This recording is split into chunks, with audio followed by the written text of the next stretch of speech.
Hi guys, so this is just going to be a quick update. Okay, I'm losing light here. What am I going to do?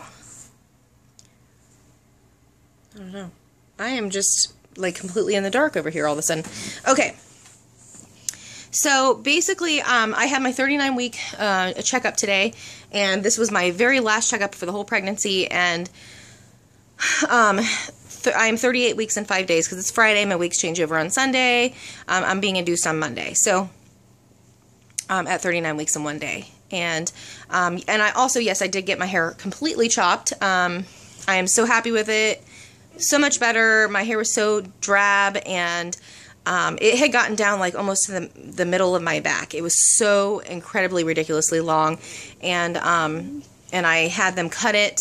And I'm just so pleased. I mean, they cut lots off, like probably 6 to 8 inches or something like that. But anyway, so I had my appointment today. It didn't go as great as I hoped. I mean, everything was great health-wise with me and the baby, and I'm thankful for that. Please stop shaking him, buddy. And what I did was I went in, like everything was normal, and the nurse, she dipped my urine, and no protein or sugar or anything like that. Buddy, be careful. And then they checked my blood pressure. Blood pressure was good. It was like 124/78. Then they checked my weight, and my weight gain for my total weight gain for the whole pregnancy now that I know, because this was my last appointment, is according to their scales with my clothes on, and I always wear a sweater at my doctor's office because they have the air conditioning so cold. But according to my doctor's office, I am exactly on the nose 40 pounds, like 40.00 from where I started. And then according to my scale at home, I weighed myself at home before I left, I was up 39 pounds. So 40 pounds is my total weight gain. And my goal was to not go over 40 pounds, and that's about as close as you can get to that without going over. So I'm actually pleased with that, because I'm a big time gainer in pregnancy, and I didn't deprive myself from eating, that's for sure. I probably stayed more active this pregnancy than definitely my last pregnancy. And, but I didn't like splurge, and I didn't eat fast food, and I really didn't have cravings. I mean, I just really have craved like ice and, like water and ice and salad and just like healthy stuff. Like I haven't craved, here in the last few days, I've been having sweet cravings. Like I'm craving like pastries and stuff, but there's no place around here anyway to go buy like some pastries and whatever. But anyway, so that was my weight gain, and I'm satisfied. And then what else was I going to say? Okay, so when the nurse did all that stuff, she's like, okay, the doctor will be in a minute. And I was like, well, wait a minute, don't you need to give me a sheet so I can so she can check me? And she's like, do you want to be checked? And I was like, well, yeah, I'm being induced on Monday, and I thought I was checking to see if my cervix was favorable for induction today. And she goes, well, we can if you want to. And I was like, well, yeah, please. So anyway, so did that, and the doctor comes in, and she's like, okay, well, she said, well, the reason we don't always check is because, she said, really what your cervix is today is not necessarily what it's going to be on Monday, and it doesn't give you any kind of clue if you're going to go into labor anytime soon. So she said that's why we don't do it, because it can get people upset if they haven't progressed. And she said, there's people that come in here 4 centimeters dilated, and then they stay that way for 4 weeks. And she's like, the way your cervix is today means nothing to what it's going to mean on Monday, or when you're going to go. She goes, you can leave the office today 4 centimeters, or not dilated at all, and go into labor as soon as you leave. She's like, it doesn't really tell you anything. And I was like, well, I guess it would be nice to know, like, Bishop score-wise, if I'm favorable at all. So she checked me, and I think I was just so disappointed. And it's a new doctor, and, well, not a new doctor for the office, but I've only seen her once before, and it wasn't even during this pregnancy. It was before I was pregnant, and I'm not a big fan of her, and she has an accent, and I couldn't really hear or understand what she was saying very well, and then she kind of moved on to a different subject, and I didn't get to ask like details about what was unfavorable, but she said I am totally unfavorable. The only information I did get out of her is that okay, so the cervix has like an outer os and then an inner os. And apparently my outer os is dilated, but not fully dilated or anything, but my inner os, or the inside one, is not dilated at all. And I didn't know that was a possibility to happen. I thought like when one dilated, the other dilated, and that they kind of worked as a team. Had no clue that that was a possibility. I mean, I had a bloody show. What day was that? I think that was Monday. Yeah, it was Labor Day. I had a bloody show. We had been walking and come home. We had walked, had lunch, came home, bloody show. Even the next day, I had a little tiny bit more of the bloody show. It was probably leftover because it looked a little older. But I thought, man, I had a bloody show. I'm probably like really dilating over here. And nope. Nada. So I don't know exactly how dilated the outer one was, but according to her, it doesn't matter because the inside os is the one that matters. And she said that the baby is not engaged and that he's, I don't know what exactly station, but he's kind of like up there a little bit. But I knew that she was going to say that because this is my third baby. So third babies, what they tend to do is a lot of times they'll engage by the end of the day. And you go to bed at night, they kind of float back up. And because you've had babies and all that stuff is relaxed in there, like the uterine muscles and just the ligaments and everything's kind of more relaxed than your first baby, they can kind of engage after you've been walking all day. And then by morning time, buddy, they'll be right back up there. So I am not surprised that at 9 o'clock in the morning, he was not engaged. But at the end of the day, I could barely walk. So I'm not worried about that. I know that babies don't really, like, them engaging doesn't really mean anything until you're in active labor. So, yeah, that's pretty much the only information I got out of her was just not favorable. I don't know if that means I'm not, like, ripened at all and, like, the soft, or I don't really know exactly anything except for the internal os is closed, and that's the one that matters. And that was so disappointing to hear that, because that's not what someone wants to hear before they're about to be induced.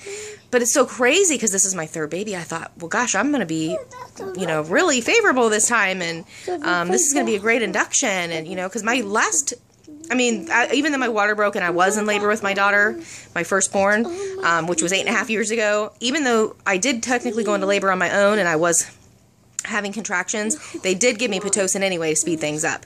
I've always responded really well to Pitocin, and my cervix has always done what it needs to do. And then with my son, I was like pretty darn dilated. And then I go in for my induction and they put a Foley catheter in. It fell out right away, meaning that I immediately turned 4 centimeters. The Pitocin kicked in and just boom, like once they broke my water, just everything went so smoothly. I was pretty, I think Bishop score wise, they consider me not to be ideally favorable with him, but yeah, just basically I've never had any issue with Pitocin. But since I'm not favorable at all, apparently, they can't even do Pitocin. They have to start with Cervidil. So it's not like they can just start me on Pitocin and just see if it works. They said I'm just not, they said it would kind of stress the baby out for no good reason at all. They said they want you to progress more with like a, prostaglandins or whatever the Cervidil does, kind of ripen things before they would even begin anything else. So, and it's a bummer because back in my old state, I never needed Cervidil ever, but just because I know the way things work and my friends have had it done, and my old doctor told me that if I'm not favorable enough that I'll have to do Cervidil, and I've had it explained to me before. At my old state, what they would have done was admitted me the night before my induction, started the Cervidil, and then throughout the night, kind of kept an eye on me. And once I became favorable, more likely in the morning, they would have began with the Pitocin or whatever. And but at this place, they said they were going to start that. They said what they're going to do is check my cervix Monday morning when I get there, and go. I'm having really bad heartburn right now, and then go based on whatever my cervix is at that exact time. So they said if my cervix at that time is exactly what it is now, then they will put the Cervidil in and just keep an eye on me every few hours. They'll check my cervix and see if I've dilated any. And they said that if I am more favorable, then maybe they can do the Foley catheter or the Pitocin. But as of right now, we have to go with Cervidil, and that really blows because Cervidil, she said that some people are really sensitive to Cervidil and some people are not. So if you're not sensitive to Cervidil, then you might have to get 3 or 4 rounds of it before it even ripens your cervix. And I don't know. I think Cervidil, like, it will cause you to completely efface. And I don't know if it means I'm not effaced and not soft or whatever. I don't know exactly what she means. And I almost feel like, okay, buddy, I almost feel like calling up there and say, tell me some more information about my cervix, but that's just a little creepy. But yeah, so that's what's going on. I'm probably going to have to start with Cervidil. Probably sit there all day long waiting for it to do something to my cervix before they could even start the Pitocin. So I'm probably going to be in for a really long, exhausting labor, and that just makes me really sad. So not happy with what I found out today, but she said that's why she wasn't going to do the check to begin with, because she said no sense in it worrying you now, because maybe you won't even be that on Monday. And I can understand what she's saying there. What's the use of worrying about something you don't even know if... I mean, I don't even know if that's going to be the same case on Monday, so why would I stress? But that just, I'm just 9 months pregnant and hormonal, and that's just, you know, what I'm going to do. So that's a bummer. And another thing that sucks is they told me, okay, that doesn't make any sense. They made sure to tell me that I need to call the doctor's or the hospital, or the birthing center, before I leave, because they may not even have a bed available for me. And that did happen with my son. They called me as I was leaving and said, hey, you need to wait a couple more hours. We'll call you when we have a bed available. So we went out to breakfast, and then we went up to the hospital, and then they called and said, come on up. And I'm like, okay, I'll be right there. And I just went upstairs. Well, at this place, they said that there's a chance, like, if there's no bed available, that they might have one available in a couple of hours, or maybe they would have to reschedule me till the next day. And the worst part of that, I mean, not only would it be disappointing just because, you know, hey, I'm human, I'm excited to have my baby and meet him finally after a long 9 months, and I had a miscarriage before I had this baby. I feel like I've been pregnant longer than the average person, you know, like I feel like I've been pregnant for 10 months instead of 9, and so anyway, so she's just like, you know, keep in mind they might have to postpone things or reschedule. And the worst part is that my sister-in-law is driving almost 4 hours to come be with my kids. And since she has to come such a long way, she's going to come Sunday night. And we won't even know anything until Monday morning. So it's not like we can find out first and savor the trip. We won't be able to know until Monday. Here Monday night? No, she's going to be here Sunday night. Just in 2 days. But yeah, we're going to be here, or she's going to be here Sunday. Aunt Susie's going to be here Sunday night. So anyway, my sister-in-law will be here Sunday night, and then we will call Monday morning at like 6:30 in the morning and say, hey, can we head on over? And they'll say, yeah, there's a bed available. Or they'll say, you know what? Nope, we had too many women come in over the night. We are not available for you. So, like I said before, it's silly to worry about things that you don't know if it's going to actually happen, but that's just me. I got to think of all of the possible scenarios here, I guess, and it's just such a bummer. But, I don't know, send me some positive thoughts my way. If you pray, please say a prayer, and I'm just really hope everything goes well, and the kids are getting really excited, and my son is home he's in pre-K this year, and he is half day, so he's home now, and my daughter will be home in a few hours, and it's Friday, so we're going to spend a nice, relaxing weekend together. Well, not so relaxing for me, because I have a ton more cleaning to do. Just the things that I do every single week, like scrub the bathroom down, deep clean, everything.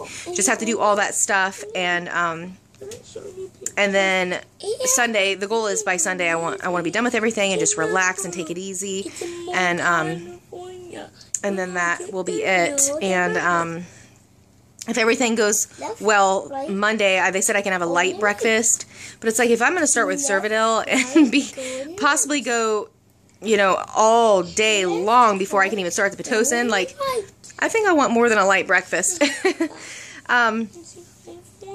But that's it. I'm trying to think if there's anything else to say. You know, the reason they're doing the induction is because, just in case the ultrasound's wrong, because the ultrasound said he's going to be a small baby. But since my son was bigger and he was a shoulder dystocia, they want to do the induction for medical reasons, because he was a shoulder dystocia and it was a really scary delivery and stuff, and he was in distress, just to prevent that. And But they are still really thinking he's going to be small. And the doctor that did my exam today, she was feeling him through my belly, and she's like, yeah, he feels small. She said he feels like maybe 6.5 pounds. She said I would never guess more than 7. So everyone's thinking he's really small, and the size of my belly, my belly is definitely nowhere near as big as it was with my son, if that even matters. But that's it, and I don't know if my husband's going to want to get footage of the birth. I'm going to ask him to, but it's, you know, obviously up to him if he wants to sit there and film. And, you know, because I feel like if he's filming, he's kind of missing out on that moment. And yeah, he could watch it back, but it's not the same. So I don't know if he's going to be up for filming the actual delivery, and if I would even be up for posting anything that personal. But I enjoy watching other people's, and I'm glad that other people do it, but I just don't think I would post something too personal. But maybe if it was, you know, filmed and edited a certain way, I could. But I'm going to try to get as much footage as I can. You know, the morning of the induction, and just wish me luck. And I will talk to you guys. If I don't talk to you Sunday, I'll definitely talk to you. Maybe I'll try to send in some kind of update from the hospital. But bye.